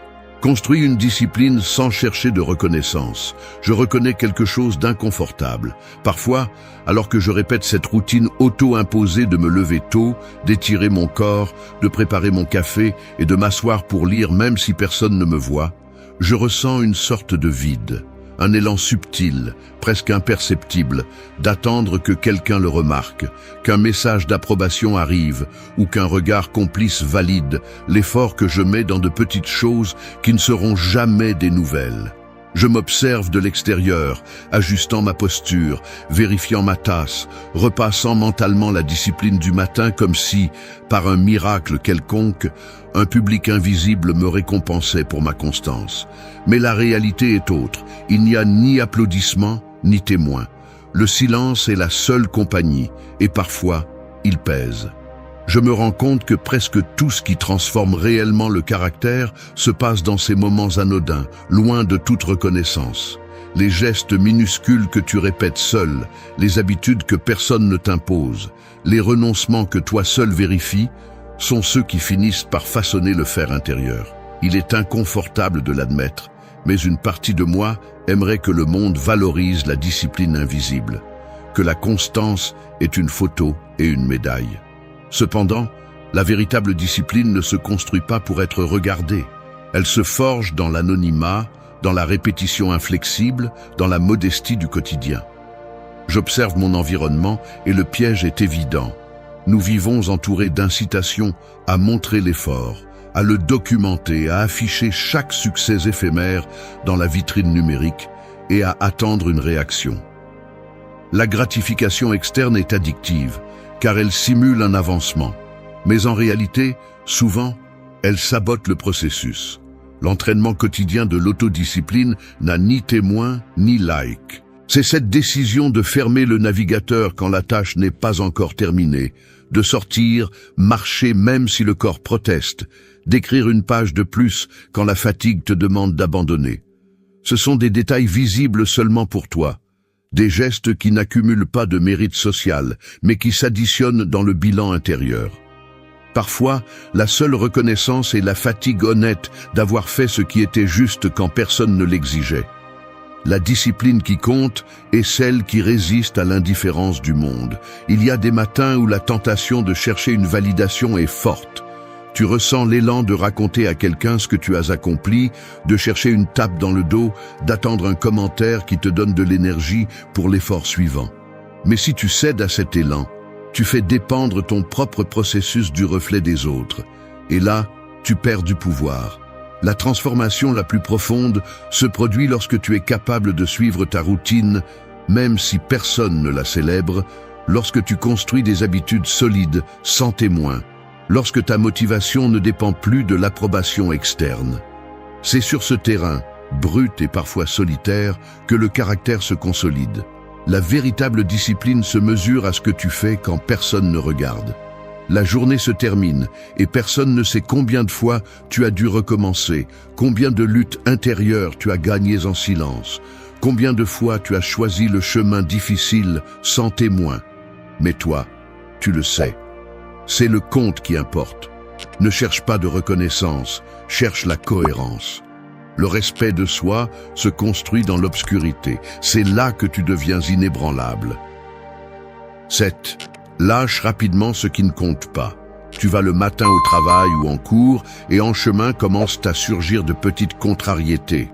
Un courriel inutile, une notification de groupe qui ne t'apporte rien, un commentaire trivial qui s'infiltre dans ton esprit et reste plus longtemps que nécessaire. Ce sont des détails minimes, mais si tu fais attention, tu remarqueras comment ils s'accumulent presque sans que tu t'en rendes compte. L'esprit par défaut, a tendance à retenir tout. Des offenses légères, des phrases ambiguës, des micro-déceptions, des tâches qui ne sont pas urgentes mais occupent de l'espace. Le résultat est prévisible. Tu charges de plus en plus de poids invisibles et tu l'emportes avec toi tout au long de la journée. La première erreur stratégique est de ne pas discriminer ce que tu gardes. L'esprit n'a pas d'espace infini ni d'énergie illimitée. Il fonctionne comme un système d'exploitation qui, si tu ne le nettoies pas régulièrement, commence à fonctionner lentement, saturé, sans réelle capacité de réponse. Lâcher rapidement ce qui ne compte pas n'est pas de l'indifférence, c'est de l'intelligence émotionnelle de base. Chaque pensée inutile que tu conserves est un fragment d'attention que tu perds. Chaque offense mineure que tu revivres est une énergie vitale qui se détourne de l'essentiel. Le coup ne se fait pas sentir immédiatement, mais il s'accumule sous forme de fatigue mentale, d'irritabilité, de difficulté à décider. Si tu observes avec honnêteté, tu découvriras qu'une partie considérable de tes tensions quotidiennes ne provient pas de grands problèmes, mais de l'accumulation de trivialités auxquelles tu donnes plus de vie qu'elles ne le méritent. Le cerveau cherche à fermer des cycles, à tout comprendre, à obtenir une clarté absolue, mais la réalité est que la plupart des choses qui te perturbent le matin ne nécessitent ni analyse ni solution. Elles doivent simplement être écartées, archivées dans la corbeille mentale. C'est ici que l'entraînement stoïque devient pratique et exigeant. Il ne s'agit pas de nier ce qui t'affecte, mais d'intervenir activement dans le processus, identifier ce qui n'apporte rien et le lâcher avant qu'il ne s'incruste. Lâcher rapidement est une compétence qui s'entraîne, pas un don. Plus tu pratiques, moins tu traînes. La clarté n'est pas une question de chance, c'est une gestion consciente de ton monde intérieur. Le mécanisme est simple, mais nécessite de la discipline. Chaque fois que tu remarques qu'une contrariété mineure, un rappel inutile ou une critique infondée essaie de s'installer dans ta tête, fais l'effort délibéré de le laisser partir. Ne le rumine pas, ne le multiplie pas, ne le transforme pas en centre de ton attention. L'esprit est un espace limité. Ce que tu occupes avec des déchets, tu le perds pour ce qui est précieux. Voici l'une de ces phrases que tu dois graver. Ce qui ne compte pas, diminue, et ce qui diminue, te freine. La journée se définit par la vitesse à laquelle tu lâches le superflu. Personne ne va t'applaudir pour laisser passer une provocation ou pour ignorer une distraction. Mais c'est là le véritable travail intérieur. Lâcher rapidement, c'est te prioriser, c'est choisir où investir ton énergie. Ne deviens pas l'accumulateur de tes propres frustrations. Fais un nettoyage intérieur chaque matin. Sélectionne, écarte, passe à autre chose. Le progrès se mesure par ce que tu es capable de laisser derrière sans regarder en arrière. 8. Soyez le maître absolu de votre attention. Votre attention est votre ressource la plus précieuse et la plus facile à perdre. Personne ne vous l'arrache de force, vous l'offrez vous-même chaque fois que vous laissez le trivial s'immiscer dans votre esprit sans résistance. Je me suis surpris à tomber dans ce piège. Il suffit d'un stimulus mineur, d'une phrase au hasard, d'un petit inconfort pour que mon attention se détourne, se fragmente, se dilue dans des affaires que je n'ai même pas choisies. Il est inconfortable de le reconnaître, mais la plupart des distractions qui me fragilisent ne sont pas la faute de l'environnement, mais de mon manque de rigueur à garder la porte de ma conscience. Le véritable problème n'est pas la quantité d'informations là-dehors, mais l'absence de filtres internes. L'habitude de laisser n'importe quoi occuper ma tête est une forme lente d'usure, une micro-trahison quotidienne à mon propre but. Être le maître absolu de l'attention ne consiste pas en des efforts héroïques, mais en une vigilance inconfortable sur les plus petites habitudes mentales. Chaque fois que je permets à une pensée non pertinente de s'installer sans la remettre en question, j'ouvre une fissure par laquelle s'échappe l'énergie que je devrais investir dans ce qui est important. Le mécanisme est subtil. Il ne semble pas grave de laisser une conversation étrangère, une nouvelle insignifiante ou une comparaison inutile tourner en rond, mais la somme de ces petites concessions est ce qui finit par me voler ma clarté. Il y a une inertie presque addictive à prêter attention à ce qui n'importe pas. Le cerveau recherche un divertissement facile, une validation rapide, une évasion de l'inconfort. Mais chaque fois que je cède, je perds en précision. L'attention que je donne ne se récupère pas. Ce qui n'est pas choisi finit par construire la narration de ma journée. J'ai remarqué que lorsque je ne suis pas implacable avec ce que je laisse entrer dans mon esprit, mon jugement s'affaiblit.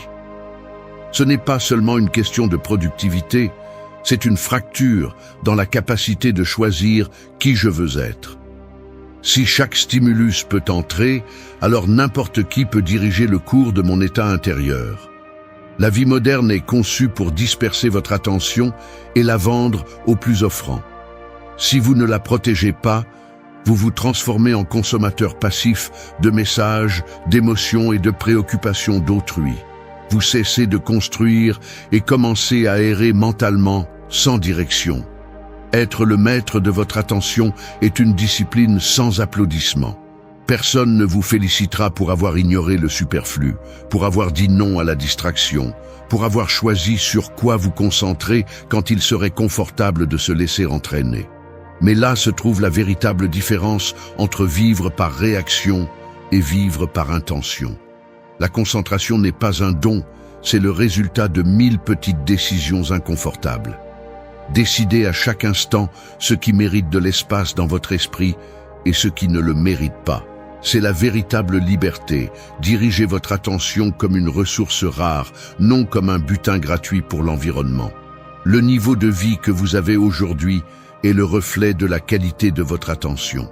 Ce que vous choisissez de regarder, de lire, de penser et de ressentir chaque matin finit par façonner qui vous êtes. Il ne s'agit pas de gagner plus de temps, mais de ne pas donner celui que vous avez. L'attention est pouvoir, et le pouvoir ne se négocie pas. 9. Utilise la douleur comme un moteur, pas comme une encre. Un clou rouillé enfoncé dans la semelle, c'est la douleur quand tu la traînes sans la traiter. Peu importe combien tu continues à marcher, chaque pas l'enfonce un peu plus, transformant chaque mouvement en une torture privée que tu fais semblant d'ignorer. Mais ne te laisse pas tromper. Cette douleur ne se dissipe pas, ne s'évapore pas, ne devient pas moins réelle parce que tu choisis de détourner le regard. Tout ce que tu fais, c'est laisser l'infection s'installer, laisser des racines se former, devenir l'otage de ta propre paresse émotionnelle. Ici, il n'y a pas de place pour des excuses sophistiquées. La douleur, si tu la laisses libre, se transforme en encre. Tu l'utilises pour justifier chaque faiblesse, chaque procrastination, chaque échec que tu acceptes comme un destin. Tu te répètes le même discours. Je ne peux pas avancer parce qu'on m'a blessé. Je n'ai pas d'énergie parce qu'on m'a fait du mal. Ce n'est pas de ma faute. Le passé pèse trop lourd. Mensonge confortable. La douleur est inévitable, oui, mais ce que tu en fais est ta responsabilité exclusive. Personne d'autre ne va porter ce fardeau avec toi, ni te sauver de l'auto-illusion de te victimiser. Tu as deux options. Tu en fais une excuse ou tu en fais un moteur. Le stoïcisme est brutalement clair à ce sujet. Il ne te demande pas de nier la douleur, ni de l'orner de discours positifs. Il exige que tu l'utilises. Quand l'inconfort se présente, cette vieille blessure, cette erreur récente, cette déception qui ne s'en va pas, tu dois te demander à quoi cela sert, pas pourquoi cela t'est arrivé. La douleur est une matière première. Ce que tu en fais définit l'architecture de ton caractère. Tu peux laisser cela te couler, ou tu peux profiter de la pression pour forger de la discipline. Chaque fois que tu permets à la souffrance de te stopper, tu renforces le cercle vicieux de l'auto-sabotage. C'est simple. Si chaque fois que tu ressens de la douleur, tu t'arrêtes pour lécher tes blessures, tu multiplies seulement la capacité destructrice de cette gêne. La douleur se nourrit de ta passivité. Elle s'étend dans la paresse de ne pas l'affronter. Elle devient l'argument parfait pour te rendre. Ne crois pas que tu es spécial parce que tu as souffert.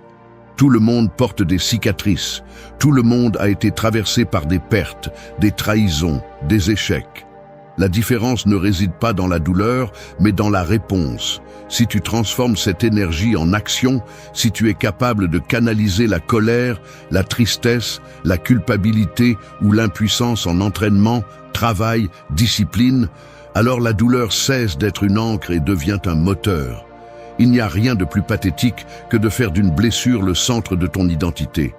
La douleur n'a de valeur que si tu l'as recyclée en quelque chose d'utile.